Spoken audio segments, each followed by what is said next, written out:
meu nome é Nice e sejam bem-vindos a mais um áudio aqui para o canal. E hoje nós daremos início ao capítulo 10 do livro Forças para Recomeçar. Como o capítulo ficou muito grande, vou dividi-lo em duas partes.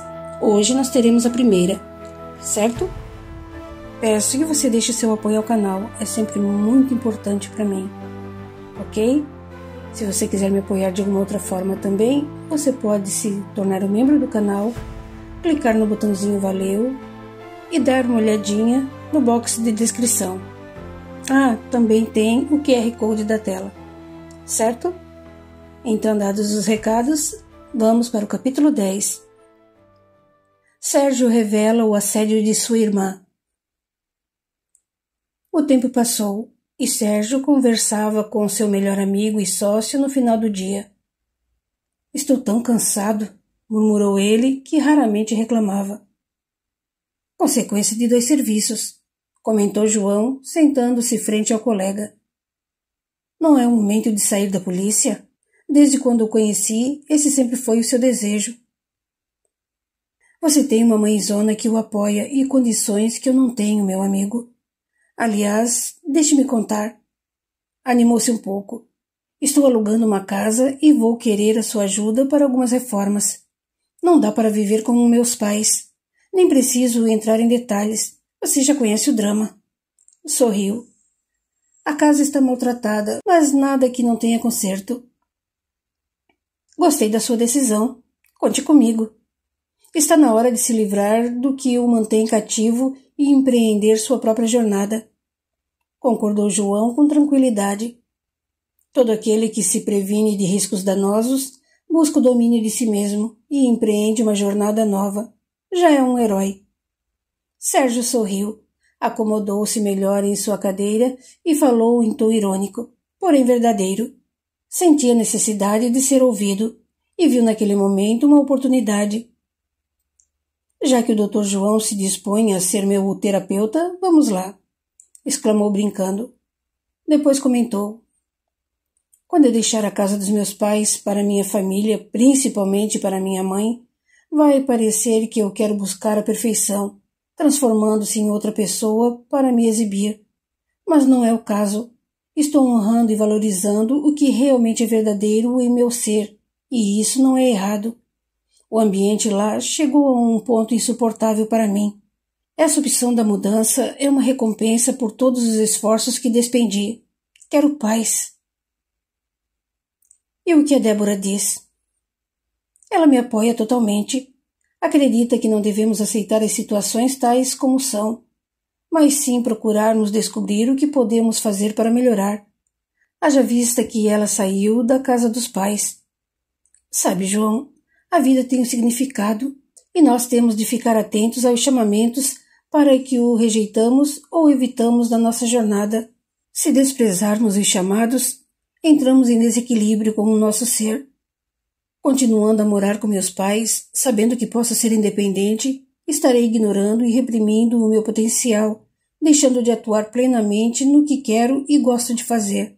Consequentemente, vou me envolver nos entreveros, brigas inúteis ou sufocar-me calado ao ser desencorajado quando eu procurar ter paz e fizer esforços para ser bem-sucedido. Diante do silêncio, calmamente, João perguntou. Não são as constantes divergências em sua família, como já me contou, que o fazem ter um sentimento aversivo por aquela casa? Tudo começou quando meu pai comprou aquela casa. Deveríamos ajudar o Marcílio, mas não colocá-lo para morar conosco. Independente disso, tudo me incomoda naquela casa. Nos últimos tempos, até pesadelos horríveis eu tive, e eles se repetem. Sei. Você me contou. De imediato, João comentou. Estive analisando esses sonhos que me contou. Pesadelos, insistiu Sérgio com um tom engraçado. Prefiro chamar de sonhos, tornou o outro rindo. Fala assim porque os pesadelos não são seus, né? Sorriu ao brincar. Mas, como ia dizendo, João sorriu, fingindo não dar importância. Sabe, Anotei as principais situações que me contou e pesquisei o significado. Acredito que entendi alguns detalhes descritos sobre as imagens e mensagens. Eu tenho examinado a relação dessas manifestações em sonhos dentro de vários aspectos, porém estou muito interessado em sua opinião, disse Sérgio com grande expectativa, olhando para o amigo. Sérgio, você sabe que em psicologia, conforme aprendemos sob a visão do mestre Jung, os sonhos podem ser analisados por 3 aspectos diferentes. Primeiro, o imagético, que é a imagem. Segundo, o simbólico. E terceiro, a identificação com o contexto da vida da pessoa. O sonho é um conjunto psíquico, pertencente à alma ou mente e de natureza autônoma, o que, em outras palavras, quer dizer que a consciência não comanda os sonhos, eles são comandados pelo inconsciente. Espere, João. Não vamos esquecer que o poder do consciente é considerável quando a pessoa possui certo controle sobre ele. Muitos músicos, inventores de figuras célebres realizam seus grandes feitos depois das ideias lhes terem vindo após um sonho. E segundo as pesquisas, o que se sabe é que, enquanto acordadas, elas acreditaram que a resposta lhes chegaria através de sonho, e assim aconteceu. Mas é claro que isso funciona.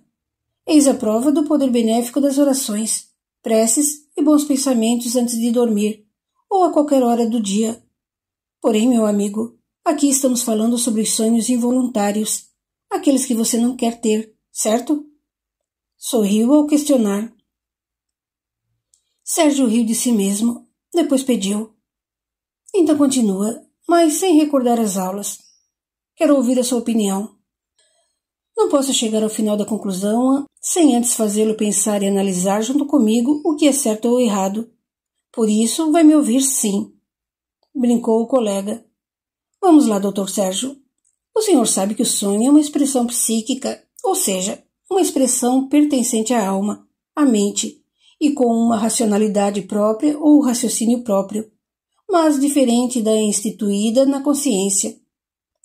João, você deve deixar seus pacientes malucos se usar essa linguagem. Pega leve, exclamou sob o efeito do riso. Será bem mais fácil traduzir isso dizendo que no sonho só existe o que a pessoa conhece, teve contato ou criou mentalmente através de alguma ideia sobre o que tem ouvido. E isso acontece para quê? Sem esperar, respondeu. Para que o inconsciente transmita ao consciente as mensagens ou imagens simbólicas como manifestações involuntárias e espontâneas. Essas mensagens do inconsciente são muitas vezes difíceis de compreender e mais ainda de analisar. Sem dúvida, essas imagens são difíceis de analisar porque não podem ter igual interpretação, ou seja, o mesmo tipo de sonho não tem significado idêntico para 2 pessoas. Isso é muito raro. Só acontece em casos de premonições ou mediunidade. Do contrário, temos de desemaranhar a ligação do sonho com a vida de quem o teve e descobrir o significado das imagens e mensagens. Isso significa decifrar o recado que o inconsciente quer dar ao consciente, ou melhor, o recado de você para você mesmo. João, vamos lá, chega de aula. Você é meu colega há cerca de 7 anos e conhece bem a minha vida. Qual a sua opinião sobre os sonhos ou pesadelos que se repetem sempre dentro do mesmo aspecto? Não tenha melindres. Quero ouvir seu parecer clínico e verificar se é compatível com o meu. Avisou Sérgio bem sério. Você sonhou com sua irmã que já faleceu. No sonho, a aparência que ela exibia era de uma morta ou o aspecto de depois de morta. Essa foi uma das coisas que você destacou na imagem que me descreveu. Para o mundo material e corpóreo, a morte simboliza o fim absoluto de qualquer coisa positiva que existiu. Como símbolo, a morte é o aspecto perecível e destrutível da existência. Pode significar a entrada em mundos desconhecidos dos infernos ou dos paraísos. Como psicólogos, sabemos que a morte e a vida são 2 forças que coexistem, vivem juntas ao mesmo tempo. Até aí concordamos, manifestou-se Sérgio. Analisando como se os sonhos não fossem meus, eu acredito que a mensagem foi a minha entrada no mundo desconhecido. mas infelizmente infernal. Isso pelo fato de minha irmã se apresentar sofrida, fraca, maltrapilha, com um rosto disforme pelo tiro, cujo orifício estava com vermes e a pele se desfazia como em decomposição. E além disso, a Lúcia chorava. Sérgio, você sabe que o rosto representa um desvendamento da personalidade. Ao mesmo tempo, ele é o símbolo do mistério conforme a aparência. O rosto desformado pode simbolizar o que não tem vida ou o rosto verdadeiro. O rosto é a sede dos órgãos dos sentidos. É a parte mais viva, mais sensível do ser e a mais visível de todo o corpo. Ele é revelador, pois em pequenos movimentos faciais a pessoa exibe as emoções e as opiniões sem palavras. Nos sonhos, ele pode simbolizar a evolução do espírito das trevas à luz, a força de uma irradiação luzente ou da imagem opaca nos revela algo bom ou ruim. João, como já contei, nesses pesadelos vejo a minha irmã em um estado lastimável, mas ela nunca está sozinha. Existem outras imagens de criaturas disformes. As aparências são de humanos, mas com aspectos monstruosos, horrendos, dos quais me sinto enojado. Lembrando aquele que se destaca, parecendo liderar os demais. O monstro pode significar que você precise passar por provas para superar dificuldades, dominando o medo. Como sabe, nos sonhos, as criaturas disformes, asquerosas, podem representar seres animalizados de espíritos inferiorizados que perderam a forma humana.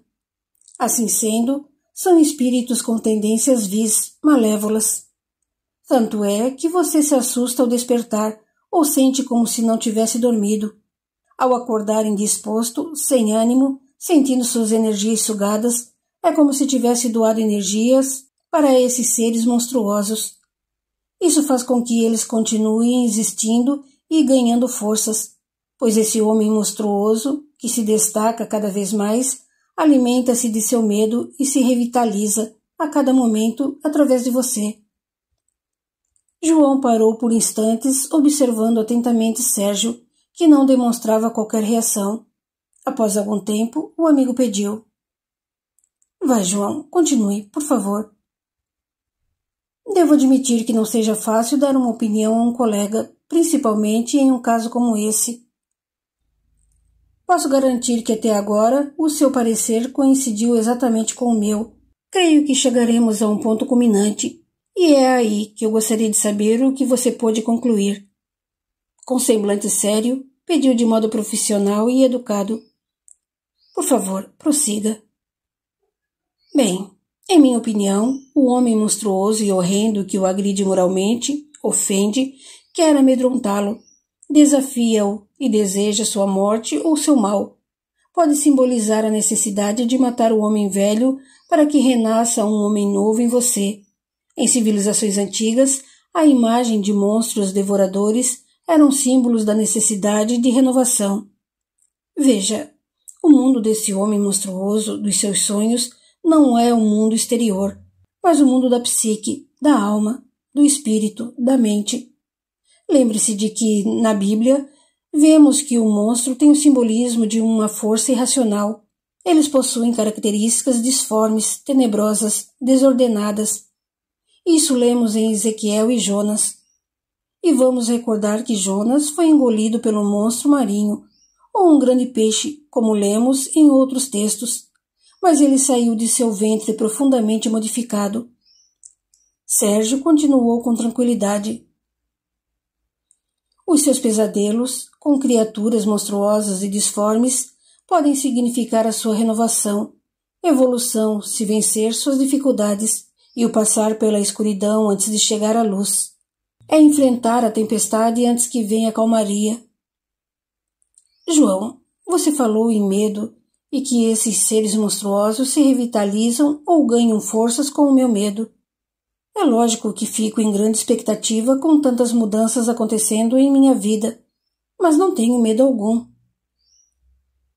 Ora, Sérgio, o medo pode ser exteriorizado não exatamente com o sentimento de covardia ou vontade de fugir de uma situação existente nesse instante. Pode ser algo do passado, do presente ou do futuro.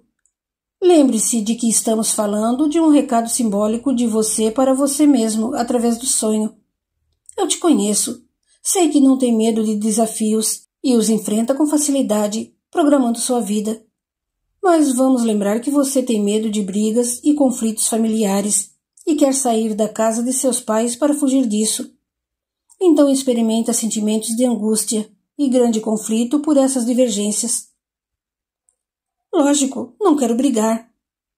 Eis a fonte de energia que você tem para eliminar o ser monstruoso de seus sonhos. Analise. As brigas, as discussões e entreveros o deixam exaltado e irracional. Envolvendo-se nelas, você sabe que perde o controle emocional e depois de algum tempo sente-se muito mal pela sua atitude, pelo modo como agiu. Simbolicamente, ao brigar ou discutir, você cede energias a esse ser e ele ganha forças, revitalizando-se e se alimentando através de você e de seus pensamentos.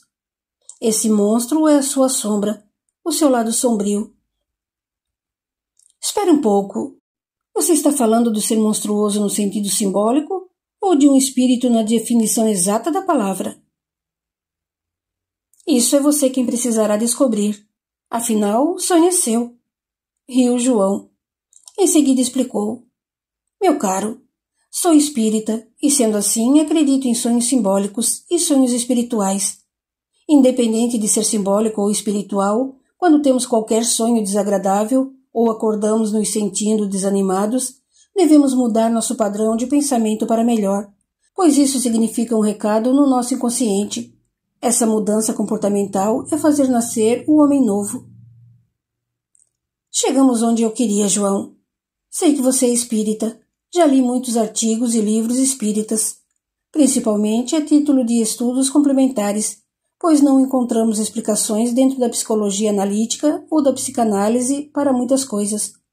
Gostaria que me explicasse, sob a visão espírita, o que podem ser essas aparições perturbadoras nesses pesadelos repetitivos e com o envolvimento da minha irmã falecida. Não acredito que sejam sonhos apenas simbólicos, como falamos até agora. Estou certo de que vejo o plano espiritual. João suspirou fundo. Depois argumentou cauteloso. Sua irmã desencarnou por um tiro no rosto. Segundo a versão de quem estava junto, a Lúcia reagiu desnecessariamente a um assalto. Diante disso, a meu ver, foi um desencarne precoce. Em seus sonhos, a aparência de sua irmã é deplorável e destaca-se o rosto em decomposição. Como psicólogo e espírita, para mim, isso demonstra que por trás da personalidade apresentada em vida, sua irmã cultivava ou sofria sentimentos interiores extremamente perturbadores, algo que corroía sua mente e agora pôde tê-la visto com o rosto real. O rosto representa muita coisa, como lembrou. Esse tipo de apresentação não é casual. Eu sinto, minha irmã pode se prender ainda às impressões do corpo pela morte precoce, não acha? Isso é possível. Não sabemos sobre os desígnios de Deus. De repente, sua irmã precisou experimentar essa situação e seu desencarne não foi precoce.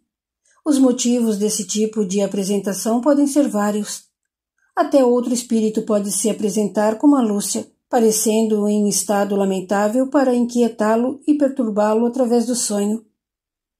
Sérgio, muito pensativo, comentou. Dentro da psicologia, para Jung, o feminino é chamado de anima no aspecto inconsciente no sonho. Quando o homem sonha com uma mulher, ela representa sua anima. O sonho com a anima mostra as tendências psicológicas do homem para com os sentimentos, o humor, a intuição, a sensibilidade, a capacidade de amar, ou então as manifestações negativas de observações maldosas que diminuem o valor do homem, fazendo-o desanimar diante dos desafios, tirando-lhe a coragem para conquistas positivas, deixando-o sem determinação, sem vontade. Além disso, tudo pode ser uma distorção da realidade, e a anima pode ser venenosa, induzir aos erros, à inquietude, à perversidade. É muito bom vê-lo analisar a Anima, colocando de lado qualquer sentimento pelo fato da mulher, que é a Anima representada em seus sonhos, se parecer com sua irmã. Eu temia que ficasse sensibilizado. Vamos lembrar que essa mulher pode não ser sua Anima, mas sim um espírito e exibir-se sofrida para que você tenha piedade dela, e através desse sentimento, ela o suga, vampirizando-o. Mas, na verdade, ela, como espírito, é fria e impiedosa, apesar do sofrimento. Isso acontece muito no plano espiritual. Um espírito feminino pode guiar, induzir e influenciar o desejo de um homem em sua transcendência, em sua elevação. Essa interferência pode ser para o seu bem ou para o seu mal, de acordo com a evolução desse espírito. Sérgio ficou pensativo, muito inteligente, analisou rapidamente o que ouviu. Olhando para o colega, concordou. Primeiro você me derrotou desvendando o meu medo exteriorizado através da fuga. Realmente, não tolero brigas ou discussões fortes, pois tenho medo da minha reação. Não sou tão brando como pareço, e temo ficar sem o domínio do controle emocional, ficar irracional e perder a razão. Não vá se chatear com isso. Aprendemos que nós, psicólogos, com todo o conhecimento adquirido, temos dificuldades em encontrar a matriz, o centro principal do problema quando estamos envolvidos nele. Somos seres humanos também. Por isso, todo psicólogo deve fazer terapia. Ao procurarmos nos compreender, nós nos fortalecemos e continuamos a auxiliar melhor os outros. É verdade. Concordou, sorrindo amigavelmente. Depois comentou. Estou vivendo um período de mudanças e transformações em minha vida. Analisando esses sonhos, só posso concluir que meu inconsciente quer dar o recado ao meu consciente de que estou passando ou ainda passarei por mais desafios e dificuldades. O alerta é para eu dominar meu medo e ter forças para o nascer do novo homem. Isso não significa que tenha de brigar ou se envolver em discussões. Eu sei, riu. Devo assumir o controle das minhas emoções diante do que esteja acontecendo e não me reprimir ao sair de perto. Preciso observar a situação sem me alterar. Eu saio de perto pelo medo de reagir e virar um monstro. Riu. Você tem razão. Esses seres deformados e monstruosos são a minha sombra, o estado, a manifestação que reprimo em mim, emocional e fisicamente, mas não mentalmente. Eu me afasto dos falatórios, mas não paro de pensar no que aconteceu e repito em pensamento tudo o que gostaria de ter falado. Deve deixar morrer o homem velho para que nasça o homem novo. Você sabe, João, para algumas pessoas é prazeroso viver rodeadas de brigas, dificuldades e conflitos. Elas, sem perceber, dizem de si mesmas: ai, pobre de mim, eu faço tanta coisa, sofro tanto e ninguém reconhece. Se convivemos com criaturas desse tipo, já que não podemos mudá-las, mudemos nós. Quanto maior a luz, maior é a sombra. Precisamos ser indiferentes aos problemas que os outros criaram, mudar os pensamentos e não entrar em conflitos íntimos. Parecer tranquilo não significa sentir-se tranquilo, calmo e ter paz interior. Isso é provocar, criar uma aparência disfarçando a verdadeira emoção. Certo, Sérgio? Está certo, João. Vou reverter esse quadro. Sorriu. Imediatamente, o sorriso se desfez do rosto de Sérgio, que ficou muito reflexivo e distante. Sentindo-o com alguma dificuldade, perguntou: Eu te conheço, meu amigo. O que foi? Já é tarde e tomei demais o seu tempo. Sérgio, você me deixaria aqui sozinho caso sentisse que eu precisasse conversar? Não. Sorriu. Tudo bem, vamos lá. Sérgio confidenciou ao amigo todo o comportamento estranho que percebeu em si mesmo. Falou sobre esmurrar a mesa e confessou ter vontade de quebrá-la ao gritar com sua mãe. Contou sua atitude hostil, chegando a berrar com Sueli. Por fim, detalhou o ocorrido entre ele e Débora quando a segurou com força e a empurrou, não a deixando explicar. Minúcias foram narradas e João ficava atento a cada particularidade do amigo. Então é isso, cara. Poderia ter agredido qualquer pessoa, menos a Débora, disse em um tom lamentoso e arrependido. Sérgio, com que frequência esses pesadelos têm se repetido? Posso ficar 1 ou 2 semanas sem sonhar, mas em uma única semana esses pesadelos podem ocorrer 2 ou 3 vezes e até noites seguidas. Venho conversando com o Dr. Edson sobre isso, mas por enquanto ele só está analisando, assim como nós. Dentro do aspecto simbólico da psicologia junguiana, hoje nós dois entendemos a representação ou a mensagem de mais de 50% desses sonhos. Porém, isso não é suficiente para me ajudar. Breve pausa e ele continuou. Nesse momento de tantas mudanças, eu preciso me renovar, elevar-me das trevas para a luz. Do ponto de vista da psicologia, eu destruo os seres monstruosos desses pesadelos horríveis com a minha mudança de atitude ao me relacionar com os problemas, sem precisar reprimir ou sofrer com transtornos íntimos através de pensamentos que me torturem. Esses pesadelos tendem a acabar à medida que eu encarar tais conflitos de forma natural e agir com sabedoria. Assim serei tranquilo e calmo. Entendi a necessidade da minha mudança e sei que será um grande desafio, mas sou capaz. Agora uma coisa me incomoda. Olhando-o firme, Sérgio perguntou. E quanto à minha irmã? Como posso definir sempre a sua aparição ou envolvimento nesses sonhos? Pense comigo. Se ela fosse a representação da minha anima, acredito que não seria necessariamente sempre a Lúcia a aparecer em meus sonhos. Sinto que existe algo espiritual muito forte no que experimento. Não é somente simbólico, João. Sérgio, nós somos amigos. Você disse que eu conheço bem a sua vida, mas isso não é verdade.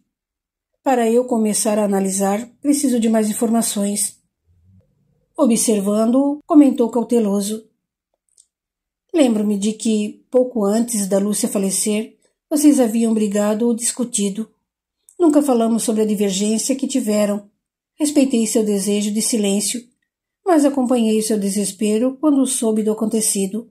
Nós estávamos na sala de aula quando te avisaram e eu o acompanhei até o hospital e tudo mais. A aparição da Lúcia em seus sonhos não tem só explicação no aspecto simbólico. Sem dúvida, há uma mensagem espiritual, em minha opinião. Vendo-o silencioso, continuou. Não foi fácil eu te dizer, agora há pouco, que a forma como ela se apresenta exibe a sua verdadeira personalidade, desmascarando o que sua irmã representava e disfarçava em vida. Como psicólogo, eu reforço que esse aspecto facial se refere às emoções interiores extremamente perturbadoras que a Lúcia cultivava e sofria. Eu não posso dizer mais nada sem mais detalhes. Sempre senti que algo o incomodava em relação à sua irmã. Sei que é um excelente profissional e até melhor que eu. Pare com isso, João. Meu caro, você foi o melhor da turma. Sabe que não posso analisar mais nada sem mais particularidades. Deve lembrar que talvez não se sinta tão à vontade em me relatar pormenores ou intimidades, uma vez que somos tão amigos e trabalhamos juntos. Vou entender e respeitar. Sérgio baixou o olhar e ficou pensativo por alguns minutos. Depois suspirou fundo, acomodou-se melhor, encarou o amigo e argumentou. Não tenho nada para esconder de você. Então, vamos lá. Pegue esse bloco para suas anotações. Ofereceu o material, deu meio sorriso e continuou. Continua na segunda parte do capítulo 10. Até lá!